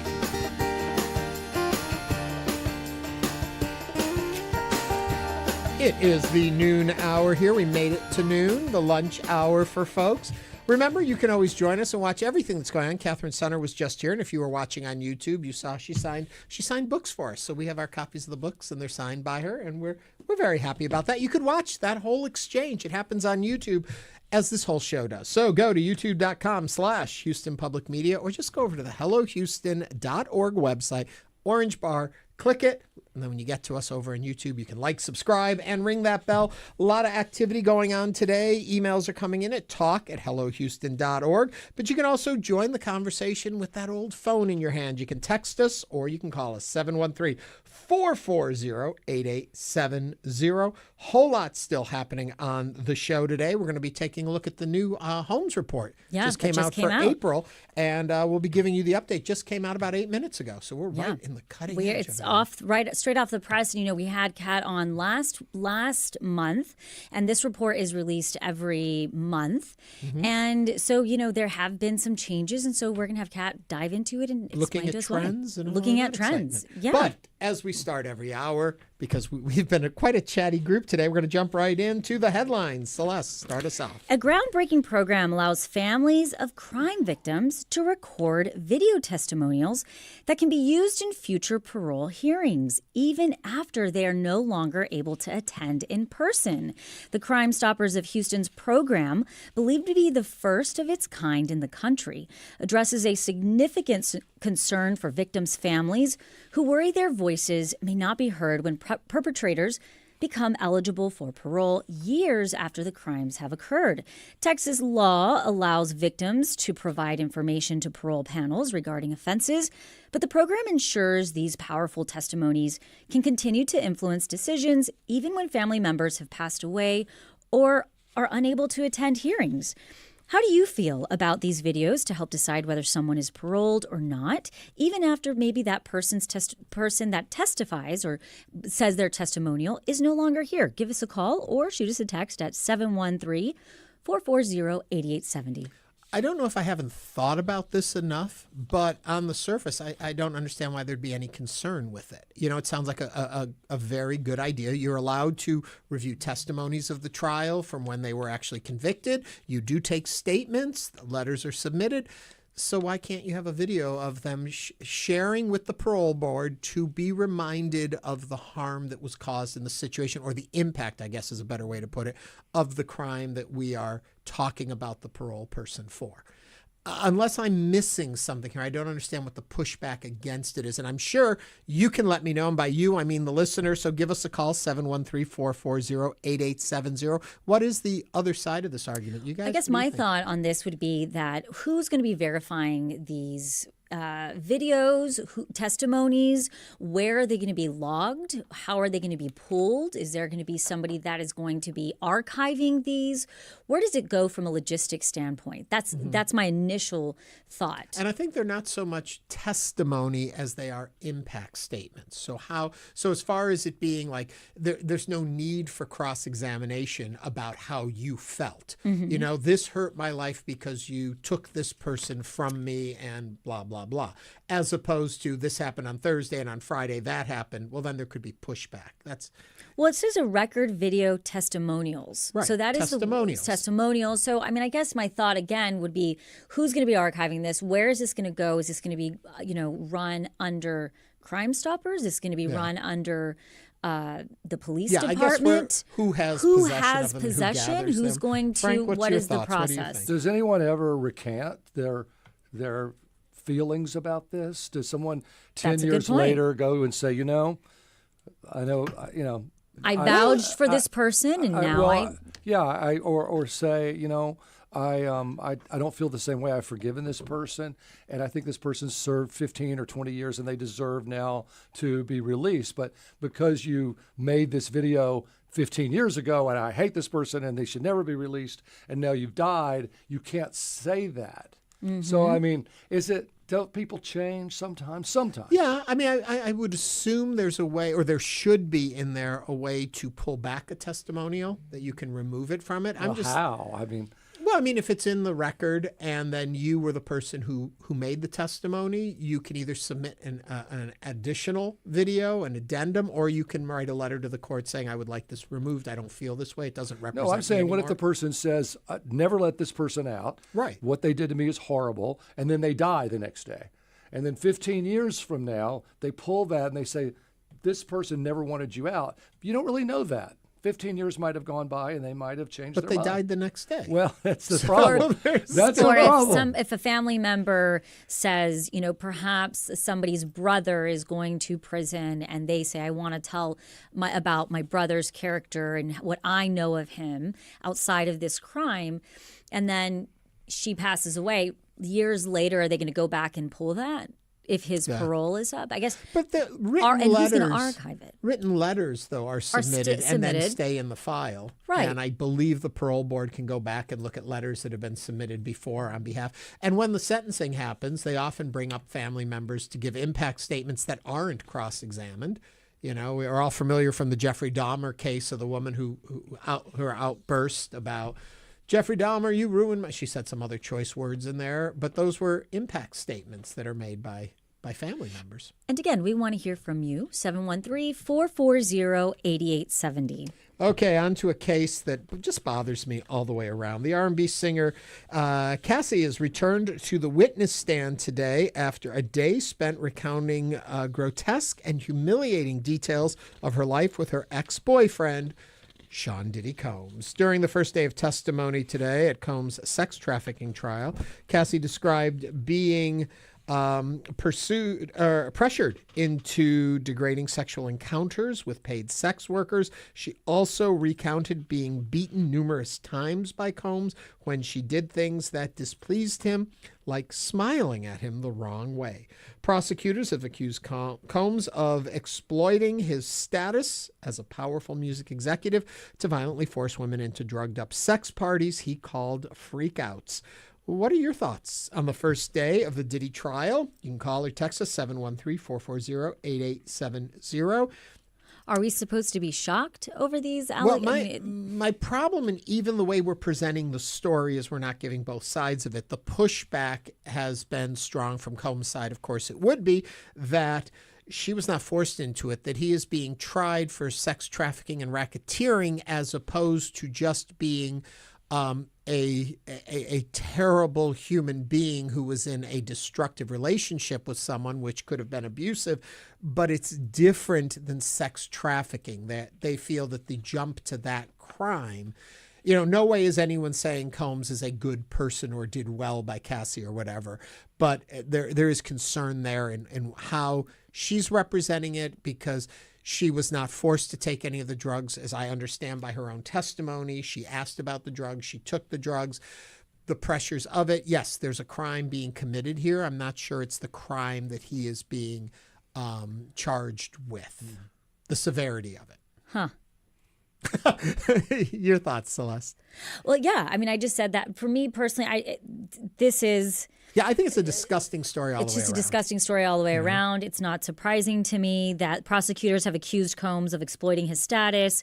And you're questioning, Ernie, is essentially, is this the same thing as being tried as sex trafficking, things like that? I think it's a whole case. Yes. This is part of it. And this is one testimony of a woman basically saying, I was in a relationship. Was her experience. I was very close to this man, and this is what he did to somebody he loved, quote unquote, and was in a relationship with. So can you imagine what he's able to do in the grand scheme of things if he was able to treat me like this? Already can question what he does in the grand scheme of things. We saw that video of him in the hallway just kicking and beating. Right. That's not why he's in trouble. But that's right. That's the point. He's not being tried for being abusive in a relationship. He's being tried for much, and it's early. It's only the first day of testimony. This I'm is sure just the first day. It's going to, about it. Yes. We want to know what you think about it. 713-440-8870. But let's go back for a minute to the video testimony that we were talking about with Celeste's question. Dave from the Woodlands is on the phone with his thoughts on that. Dave, what's on your mind? Well, it seems to me that once a person has died, they are no longer suffering any harm as an impact of the crime. Therefore, their testimony regarding how they felt or how the crime impacted their life has no relevance. It's a good point. Well, but the only problem is one. if you murder someone, they're no longer a victim of your crime after they're dead, if you follow that logic through. The crime is killing them. Yes, they're dead, but they're not giving impact statements. A dead person is not giving an impact statement. I promise you that. Yes. Dave, good point. Thank you for suggesting that. Okay, Frank, on to your story. Well, you've probably heard about the plane. What plane? The Qatar plane. Yeah, President Donald Trump took time out during his Middle East trip on Tuesday to make the case for accepting the gift of a luxury jet from the government of Qatar, as the offer faces mounting criticism from members of his own party. I think I heard him say, "You'd just be stupid not to take the jet." Trump said in a social media post that the $400 million Boeing 747, a hand-me-down from the Qatari royal family, would serve as a temporary replacement for Air Force One that amounted to a valuable gift to the United States, not to him personally, but even though he could use it after his presidency, since it would be donated to his library. The U.S. is already paying Boeing billions to refurbish 2 aircraft to replace the 2 aging planes that currently serve as Air Force One, but that project is years behind schedule. However, a lot of Republicans, including John Thune and Rand Paul and MAGA commentator Lara Loomer, have panned the president's plans to accept the luxury airliner from Qatar. So do you have a problem with this? 713-440-8870. Where do I begin? There is so much in this and I'm so happy you guys didn't talk about this yesterday when I wasn't here. Because first of all, he says, well, I'd be stupid not to take it. It's not a quid pro quo. I'm not giving him anything for it. That's why it's a bribe. He's being given a gift for doing nothing for it. It comes with implied connection, implied strings that are there. We did something for you nice. Maybe in the future you'll do something for us nice. Second point. That's why we have the emoluments clause. Right. Second point is it's not being given to replace Air Force One for the seat of the president. It's being given so Trump can use it and then is going to take it with him when he leaves. Yes, I know it's going to his Presidential Library Foundation, but he will have access to it. It's not like it's staying in the hands of the government, which would then make it less uncomfortable because it would be a gift there. Third, you do not take a gift where you're going to put the most powerful man in the world who has secrets and things in a plane that we do not know every inch of it and how it was put together and who did what on it, because it can be bugged. There can be problems with it. There can be explosives. There could be remote controls that we don't know about where they can pull the plane. So they would have to strip it down to its minimal framing and rebuild it back up to make sure it's secure. What else can I complain about? I will stop for a minute. I would point out that after 9/11, George Bush was down in Saratoga Springs, Florida, reading to those kids. They immediately put him on Air Force One. Because it was safe. They flew to Nebraska, and then eventually they flew to Washington. He was on Air Force One for 9 hours during the country's darkest hour. And so the Air Force One airplane is really the Oval Office in the air. Yes. So to your point, I think that's the biggest point. Trump's going to take a lot of things. His kids are going to take a lot of things they already have. That doesn't make it right. I'm sorry. If you are at the most, if you are just a simple, and I don't mean this in any way, but a lot of people cannot even go to lunch, accept a lunch from somebody because of a conflict of interest. There are so many regulations within the United States for people with auditors and people that work, with clients, and with very specific regulations and rules. You cannot take a gift over $50. I was just going to say that. If Katherine Center's book costs more than $50, we could not have received a copy from her, and we're talk show hosts. Exactly. Auditors, you have principals, you have people in administrative positions at every level from top to bottom. And the president is going to accept a multi-million-dollar plane? Between $400 million and $600 million. Jackie is on the phone right now. She called us at 713-440-8870. Jackie from the Heights, what are your thoughts on this plane? First of all, Donald Trump has no principles. He is amoral. He doesn't care what anybody thinks. He doesn't care about the law or the Supreme Court. So for him, this is a win deal. Like you said, why would you not take it? He doesn't have any morals to say, ooh, this might not be a good idea.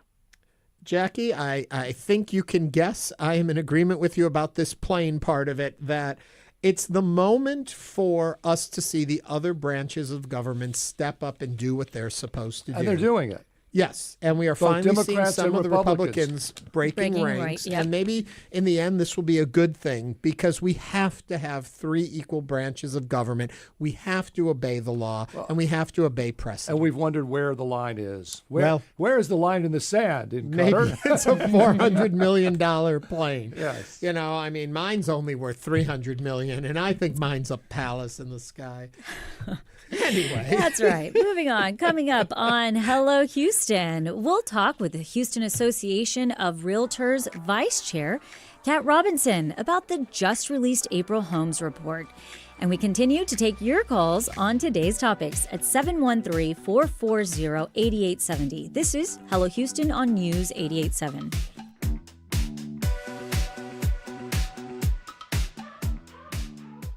Houston Public Media is rooted in our community. We show up at school board meetings, city council votes, and neighborhood events. That's how you stay informed about what's happening around you through deep local reporting that brings clarity and insight. Your support powers this public service, so Greater Houston stays informed, connected, and safe. Support local journalism right now at houstonpublicmedia.org/donate or call 888-909-0887.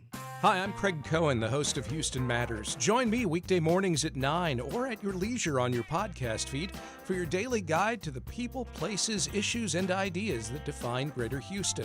From politics to the economy, energy to the environment, healthcare to education to transportation and beyond. If it matters to Houston, it matters to us. Check us out wherever you get your podcasts or live on the air weekdays at 9 a.m. right here on News 88.7. Support comes from Chariot Energy, delivering a range of electricity options for Texas businesses, large and small, offering custom plans for large businesses and web portal access for the entrepreneurs. Details at chariotenergy.com. Tonight on Houston Public Media TV 8, the new series, Bugs That Rule the World, a 4-part global investigation into insect declines, exploring their diversity and critical roles on the planet. Tonight at 9 on TV 8, or stream on the PBS app. Support comes from Theater Under the Stars, presenting In the Heights, the first Broadway musical from Lin-Manuel Miranda, creator of Hamilton. Performances begin Tuesday evening at the Hobby Center. Tickets at tuts.org. Support comes from UT Health Houston, home to McGovern Medical School and Dr. Charles Cox, who is focused on reversing brain damage with his patients' own stem cells. More about the many faces of UT Health Houston at uth.edu/manyfaces. And now back to Hello Houston. To comment on any of today's topics, call 713-440-8870 or email us at talk@hellohouston.org. Now back to Ernie Manous, Celeste Diaz-Sherman, and Frank Billingsley. We are back again. Remember, all the topics we talk about on the show are fair game for you. You can give us a call or text us at 713-440-8870. You can send us an email, talk@hellohouston.org, or, as we often mention on the YouTube channel, as you watch the show live there, in the chat column, I'm always hand gesturing this, so you should be watching on YouTube. In the chat column, a lot goes on there. For example, and I feel like I'm cheating when I read this comment because it's really Celeste's computer guy, but his name is My British Computer Guy. He says, no one gives you a multi-million-dollar gift without strings attached, in reference to the Trump plane from Qatar valued at $400 million. Well, I mean, can you imagine if he asked, President Trump something? And he said, no, I know you just gave me a huge $400 million plane, but that's not really going to work with me. It's not going to go over well. No. Maybe I'll give you a trade deal in return for it. Maybe I'll cut your tariffs. There you go. The Houston Association of Realtors has released its latest home sales report for April this hour, as the real estate market here and pretty much everywhere else looks for ways to break out of what has been a prolonged holding pattern. Stubbornly high mortgage rates and steep home prices that haven't budged much, combined with economic uncertainty around tariffs, has led to gridlock in the real estate market. Here to talk about the latest report is HAR Vice Chair and local real estate agent Kat Robinson. Kat, welcome back to Hello Houston. Thank you so much for having me back. Okay, it's noon. Yeah. Afternoon. It came out. Any surprises? No. Oh. well, now sales were down 1.1% last month compared to April of 2024. So we have seen quite a bit of change just in 1 year, maybe not month to month, but there has been a change in a year. Yes. However, I think with what you just mentioned between the uncertainty, our current inventory rates, and our interest rates, it's not a surprise that we're holding steady. And historically, I think Houston does hold steady. So if you look at numbers back to 2008, whenever we were going through that financial crisis, Houston held for the most part. We weren't affected like Phoenix and Miami and Las Vegas. We held. And so that is the same case today. So if we're looking at this latest report where homes, you're saying that it was held. So we had no change in homes, sales up or down at all? No, there's certain price points saw some decline. Some saw an increase. I know the luxury home sales from last month, we saw a 26% increase in March. April was flat. So we're seeing some changes there too. But overall, for all price points across Houston, it is a flat number. So are people holding on to inventory? And if in fact they are, a couple questions about that. Is it because there was a point where interest rates were so great that it's not, people don't want to sell at other interest? I mean, we were down in the 2.5% interest rates, and you're not seeing that now. So are people holding on to properties longer? Are people, because of the economy the way it is also, they're ready to sell a home, but they'd rather hold on and pay the mortgage for a little bit, thinking, I'd rather pay this now because in a few months, a year from now, I could get a whole lot more for the property? Well, it is definitely hard to let go of those low interest rates, for sure. But our inventory is almost 5 months of inventory, which is one of the highest we've seen in years. So I think that sellers are willing to let go of that so that they can go ahead and move up and get the home that they need. Do most people have to sell their current home to buy the next home, or are there people in this market that are moving on to the new home, holding on to the one that they just left? The majority of people do need to sell in order to buy. So you mentioned that one of the big differences that y'all saw was in the luxury kind of areas, the higher priced homes. What's going on with mid to lower priced homes? So mid to low price homes in the lowest price range is hard to compare or track because of the low amount of inventory. So the home prices from 150 to 250,000, that has very limited inventory. So the sales is directly impacted by the number of units that are available. So that is something that I like to track. If it doesn't make sense. Yeah. And as you work your way up, I'm gonna have to pull this up real quick. But the for 250 to 400,000, we're seeing. I think that one had the. Let me pull it up just to make sure that I don't misspeak. Because I find it very interesting that the homes between that range of 250,000 to 400,000 is probably what most people could afford.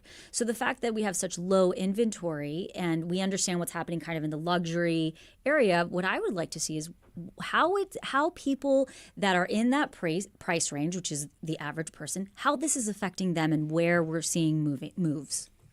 Okay, so I have the numbers in front of me. Yes. And so the price point that has saw an increase is the lowest from $1 to $100,000. We saw a 14% increase in sales there. I would like to buy a property for $1 if you have one. I know, sign me up for that, right? And then it was 100,000 to 150,000 saw a big decrease. Again, I think that's related to number of units available.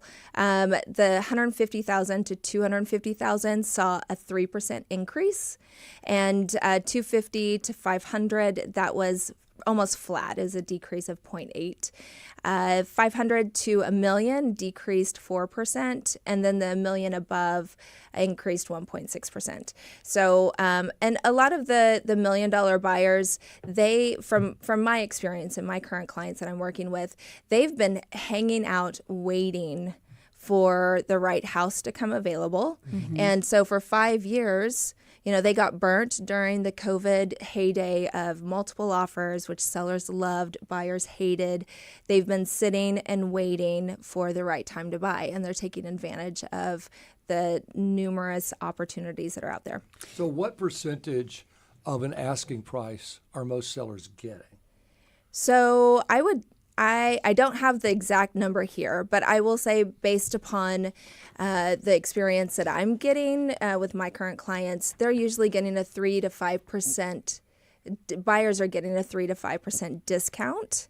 So it's not a significant amount. So if you get 95% of your asking price, you're doing pretty good. I agree. Yeah. I agree. But even 90% used to be okay, depending on what you were asking. But yeah. Yeah, no, I think our current market allows for some type of discount, and it creates a win-win situation for both parties. Now, it seems like one of the quickest ways to boost sales would be lower home prices, but that doesn't seem to be happening. It's like we were just talking about. Why are local sellers, by and large, unwilling to lower their asking prices? Why are we in this holding pattern if their homes aren't necessarily selling?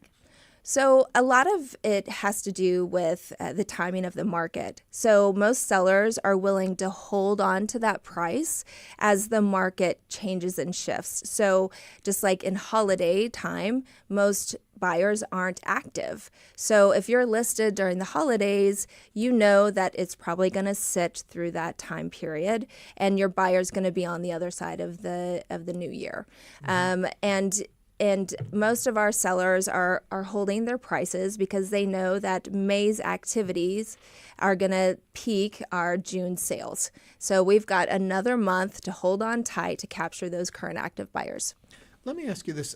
When you look at the entire area, the Houston area, I don't want to say average because then you're calculating in, but most home values are where in the breakdown you went through? What are the most homes in this area? Are they the 150 to 250? What is when you say average, then you compile all the money together and then you divide it through. So I don't mean that, but what is it? So you're asking for the median price? Yeah. So right in the middle, that median price is $339,990. I guess that's not even accurate either. What I'm asking is most properties in our area are in what price range? It's under the million. Yeah. Under $500,000. So I would say it's like that $400,000 mark. Okay. So if you're looking in this area realistically for a property, you're looking for usually around $400,000. Yes. And so speaking of, I'm going to jump over to Galveston because there's been some news around Galveston becoming a massive buyer's market based on Airbnb. A lot of people are, owners are trying to sell their vacation homes. Yes, that's correct. I was just speaking to a colleague just a few minutes ago about Galveston, and they are sitting on 16 months of inventory. Wow. So it's definitely a buyer's market there. What's the average number here in Houston in terms of days or months that a house will sit on the market? Well, our current number of days on market just increased from 50 to 54. That's not too bad. It's really not. So what's selling best as single-family homes versus townhomes versus multi-complexes versus high-rises? How do those rank? So single-family homes will be our Always number do the one. best, yeah. Always will do the best. The condos and townhomes are underneath that, and then your high-rises, your land lots, and multifamily kind of tie for that third place. They kind of bounce back and forth. And so we've kind of touched on this already, but you said how Houston is in this holding pattern because of the factors that we mentioned, and high mortgage rates, high prices, and economic uncertainty. And you're saying that Houston isn't budging, and we went through something kind of certain during COVID. Why do you think Houston is a different market compared to other areas? A lot of it has to do with the job opportunities that we have. Houston is a hub for now technology. They're really building out that in our city. We've got oil and gas. We've got the medical center. We also have our port. So we have so much industry and opportunity in Houston that is not the case in other cities and metroplexes. We talk so much about how people keep coming into the city, but your inventory that you're talking about, the people are sitting on, shouldn't they be snatching all of these up so quickly because we hear about all these stories of so many people coming into our area? Are we seeing that reflected in the number, or is there a disparity there? That's a great question. From what I'm seeing is a lot of the relocation, those families who are relocating to Houston, they're renting first before they purchase. So they're taking up that space in those beautiful apartments that are being built all across the city. And then once they get their bearings on our traffic patterns and where they want to go to shop and where do they want to put their kids in school, all of those different factors of life, that usually points them to purchasing. Now, you said that right now the average person in Houston would buy a single family home. That is what most people want. In my area, there's a huge apartment complex going up. We see a lot of these duplexes, multi-family units. Is that saturating the market, I guess is my question. And does it affect how people still want single-family homes? So I think that there's always going to be a need for temporary housing. And also different chapters of life require that. So whether you're relocating to a new city, or even I've noticed a big trend with retirees who are now on a fixed income, they don't want to have home maintenance. So they tend to rent as well so that they can just keep things on an even keel number so that they can live by a budget. So I think the dream is always to have that backyard, and I think again those newly built apartments provide that temporary space so they can achieve that dream. Going back to the report, what was the most surprising change, or what did you find in that report that you think people should know about? Well, I think that the months of inventory was the biggest surprise, because now that we're almost at 5 months of inventory, that is really a great opportunity for buyers, because you now have so many options to choose from. You kind of have the upper hand when it comes to negotiations, so that you can go ahead and get that 3 to 5% discount possibly, and you can either get that as a credit towards closing, or you could get it as a discount off of the price. What's important to you? Knowing that information, do you as realtors, in the greater scheme of things, say price your house 5 to 10% more than what you want to get, because then you can negotiate it down to this level so that the buyer feels like they won, but you're still getting what you're asking for? So every professional has their own strategy, right? Mm-hmm. That's the beauty of realtors, and that's why it's so important to interview multiple realtors to see what their strategy is for pricing.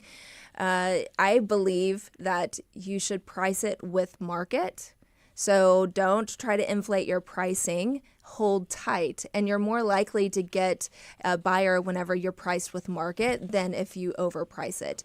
And I think that's one reason why we have such long days on market at 54, because so many homes, they were testing the market, or, oh, we're the only one that's available on the street, or we're the only one with a balcony, or this, that, or the other.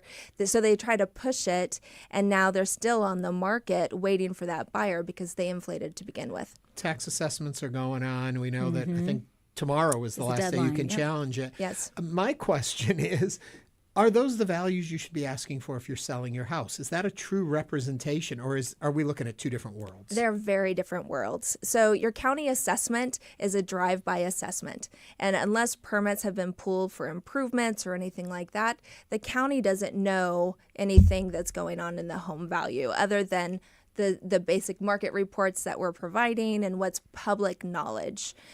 So the county will never know what you paid for it unless you disclose it to them.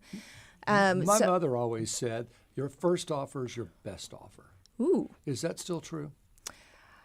I don't think so. No? I don't think so. But again, what you need to know is the current market trends. So right now, your first offer probably is your best offer. So it makes sense today. Yes, yeah. But during COVID, during that peak time, whenever you had 10 offers. COVID's over. I know, but there's also been times where, 2013, Houston had a huge increase in buyers. And so that too was a time when your first offer wasn't your best offer, because you usually got 3 to 5. We're speaking with HAR Vice Chair and local real estate agent Kat Robinson. You can join the conversation and ask Kat questions at 713-440-8870. It's fascinating, this whole marketplace, and how it's dependent on so many different things. It depends how the job market's working. It depends, I assume, on tariffs and what's happening in the economy. It depends on people's fear and how much are risk takers and all of that. When you look at the folks that are out there looking to purchase right now, who are they and how are they feeling as a whole, do you think? So the buyers that I'm currently working with are professionals who have a secure job, and they are relocating for work. They are unifying a family and creating a family unit. So they are wanting to buy a home together and create that. So it's life circumstances that are really pushing people to pull the trigger. Mm-hmm. And again, they have a secure job. They're either getting down payment assistance, and you can get more information about down payment assistance through har.com/downpayment.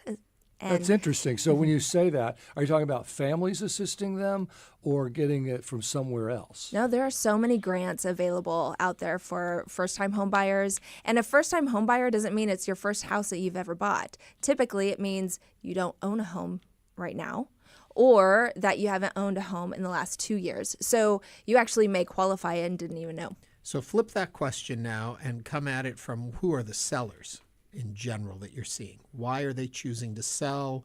What's going on in their world? Many of my sellers are again, life circumstances. So they're downsizing, upsizing. They are trying to reduce the time on the road for traffic or new job opportunities elsewhere. Well, again, you can join the conversation at 713-440-8870. And we have a call from Tracy from Cyprus who has a question for Kat. Hi, Tracy. Hi, how are you? Doing well. What's your question for Kat? Well, Kat, I'm a real estate agent in Houston, and you were just talking about, values from the appraisal district and the county not knowing what you put into it. I have an interesting situation where all of my comps are looking toward, let's say, 380, and the appraisal is 405. Interesting. Mm-hmm. Okay. Right. What would you do? So I would advise that owner protest their taxes and show that the valuation is incorrect. Now, and there's some other things to ensure during tax protesting. If you have a homestead exemption, that increase year over year should never exceed 10%. So we do have caps on that appreciation if you have your homestead exemption.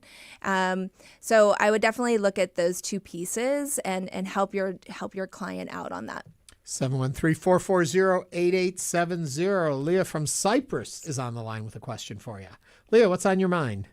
Hi, Ernie. I have a couple of things. You guys are pushing all my buttons this morning. Okay, give us a couple of Oh, things. my God. Thank you so much.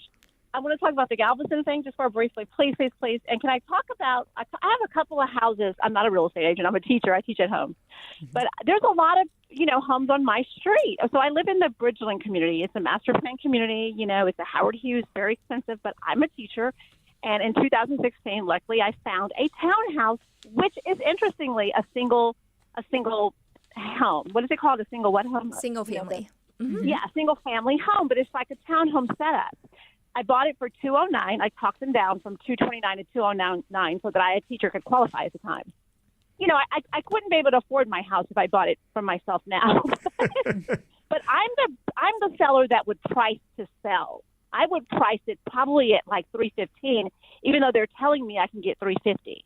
But that's not the case. No one's going to buy my house for $350 because they're not buying my neighbors' houses. You know why? The HOA fees are too high. Guess how much they are? $4,000 a year. Wow. And guess what else went up? Homeowners insurance. So I was paying, and I hate to tell you all my business, but I was paying $1,800 for my mortgage. Guess how much my payment is coming up this month? It's going to be $1,950 because my homeowners insurance went up, and so then my escrow went up. So I think that's part of the problem, you guys, is that escrow is hurting. Homeowners insurance is a problem. HOA fees are out of control in my HOA. Bless their heart. I cannot do the HOA. So luckily it's me and my husband. I pay the mortgage. He pays the HOA and all the other things, like the monthly Leah, bills. thank you for that. We're going to talk to Kat a little bit about it, and I hope we keep pushing your buttons all day. Okay. Your reaction to that, and also what she talks about here, which brings up another question for me too, is you're not just paying for the house. There's a price for a house, but there is the insurance, there's the HOAs, there's other maintenance fees, things like that you have to consider when looking to buy. Yeah, absolutely. You've got to consider the entire picture, plus the condition of the property too. So if you purchase an older home, you may need to look at roof, HVAC, foundation, other pieces to maintain the property and keep it livable. So, but I think it is a huge concern for home insurance right now. There's a lot of major companies that have pulled out of Texas and California and Florida just due to the risk. So the Texas contract is a beautiful thing because you can negotiate for your option period. You can ask for 7 to 10 days and you pay the seller to take the home off the market so you can investigate the condition of the property. That should also include investigating insurance premiums. How much is your flood insurance? All of those pieces so you can truly investigate the cost of ownership for that property. And if it is not right, you can back out. The cost of backing out is just the cost of that option fee, which is a minimal scratch compared to losing your earnest money, which is typically a 1% fee. And possible other issues. So that first option period is such a critical time to investigate. We're going to quickly try and grab 2 more calls before we let you go. So I'm not sure if it's Nita or Nita is calling us from Sugar Land. What's on your mind? Hi. So it is Nida. You got it right the first time. Thank you so much, Ernie. You guys do wonderful work over at Houston NPR. We love you. I was listening to your show, and you have a wonderfully informative guest. And I had a question for her about, old school wisdom dictates that real estate is a good investment for the long run. I grew up overseas where homes were built with honest to goodness cement and, brick, and they were sturdy and they stood the test of time.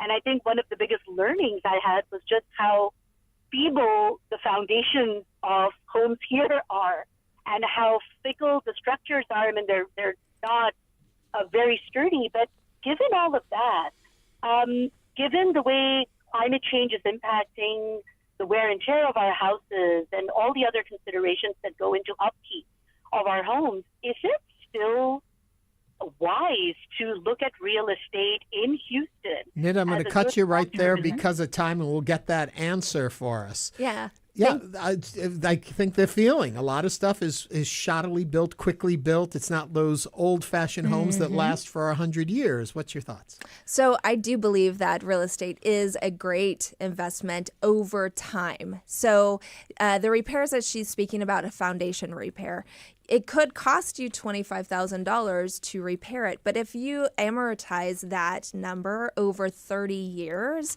it's really not that expensive. So again, are most people staying in their homes for 30 years? No, the average mortgage is paid for 10 years. But again, $25,000 over 10 years, still not that big of an investment. And you have to remember that every month you pay that mortgage, it's like a forced savings account.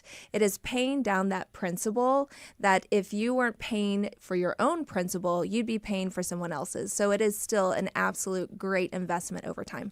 Kat Robinson is a broker with Compass Real Estate and serves as vice chair for the Houston Association of Realtors.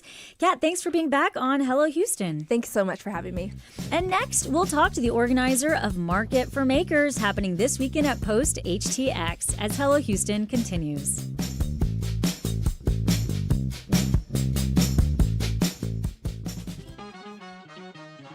I'm Jeremy Hobson. Next time on The Middle, it's been a month since President Trump declared Liberation Day, imposing tariffs on friends and foes alike and launching a full-blown trade war with China. So are you feeling the effects of the tariffs yet, whether it's higher prices on things you buy or trouble making ends meet in your own business? That's our question, and we're taking your calls next time on The Middle. You can hear The Middle coming up tomorrow night at 8 o'clock. It's one thing to love public radio, but it's a special thing to support it. Consider this. If you've got a car you don't need anymore, or you've got one that's simply too expensive to repair, you can arrange to donate it to Houston Public Media. We take any kind of vehicle in any condition. It's easy for you, pickup is free, and it could be worth hundreds of dollars in support. Visit HoustonPublicMedia.org/cars to learn more. And thanks.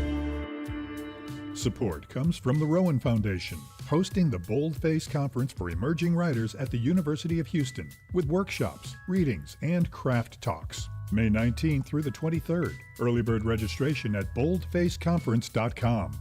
Support comes from Houston Chamber Choir, presenting Gather Round, the final concert of founder and artistic director Robert Simpson's 30-year tenure. Saturday, May 31st at St. Luke's Methodist Church. Tickets at HoustonChamberChoir.org/radio. Support for Houston Public Media comes from listeners like you and from St. Luke's Health and the St. Luke's Foundation, supporting clinical excellence, compassionate care, and a healthier future for all. More at supportstlukes.org.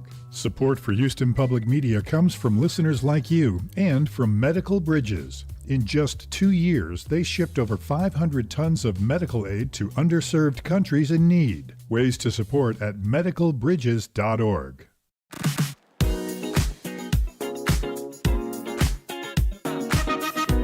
And now back to Hello Houston. To comment on any of today's topics, call 713-440-8870 or email us at talk@hellohouston.org. And now here's Ernie Manus, Celestia Sherman, and Frank Billingsley.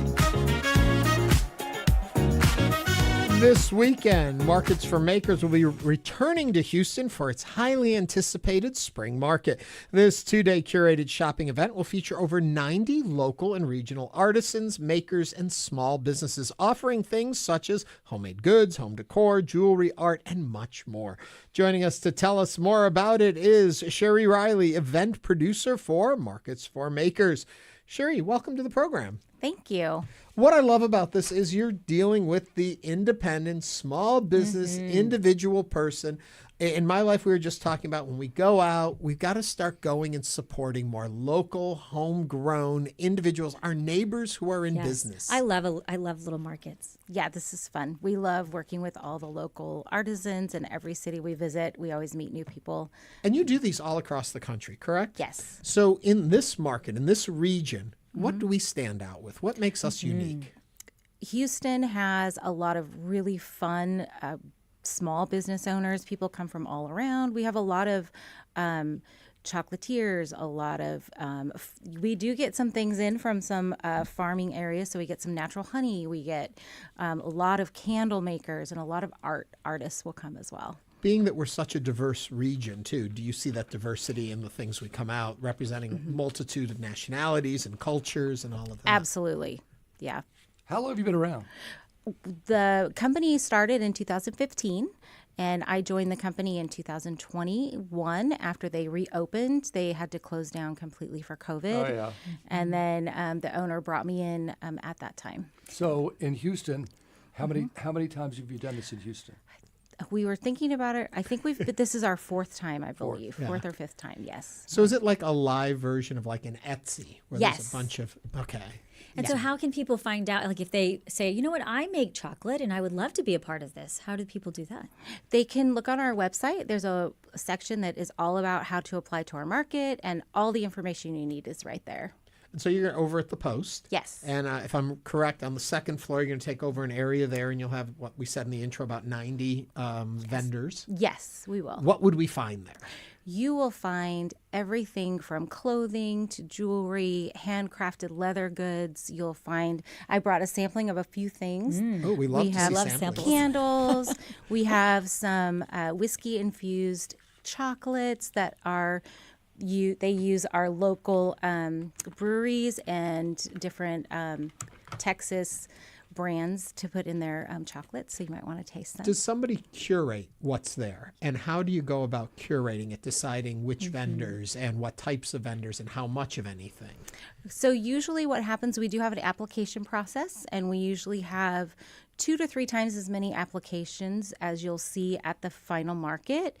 What we do is we look at things like their branding, we look at the quality of the item that they're going to be bringing, we look at whether it's produced and made in America, or if it's made, we usually like a small business entity. So a lot of our out-of-country vendors will have families or communities that they're supporting in those other countries. So we look at those things as well.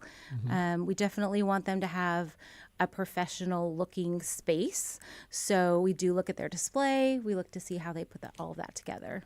And you know, there are a lot of these like pop-up markets. What makes this one so special and different and unique that people can expect? Okay, so if you're an attendee, the difference is going to be that we do try to create a whole experience. So we will have a DIY experience this weekend where we're going to bedazzle some sunglasses, and that's just included in your sunglasses, Ernie. Yes. I love a good DIY. Yeah, so we're going to be doing that. We have some photo booths and we just try to make it a fun family experience. So it's not just about shopping, but you also get a chance to talk to the vendors themselves. They love having individual conversations, and so that can be really fun too.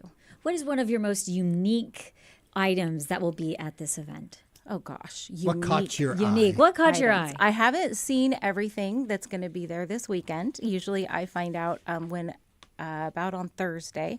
But one of the things that I brought, I really love this particular item. I'd never seen this before. And these are like handcrafted candle sachets. So she makes these, and they're absolutely beautiful. That is beautiful. Yeah. So, and they can they're like a sachet, but they're candles instead. Beautiful, to make your clothes smell nice. Yes. Cherie Riley is the event producer for Markets for Makers. Cherie, thank you so much for joining us today on Hello Houston. Thank you. Markets for Makers takes place this weekend at Post Houston. And that brings us to the end of our show. We want to thank you for listening, commenting, chatting with us on Hello Houston. We'll be back tomorrow with more conversations. This is News 88.7. Thanks for listening to Hello Houston. Join us every Monday through Friday from 11 a.m. to 1 p.m. to talk all things Houston.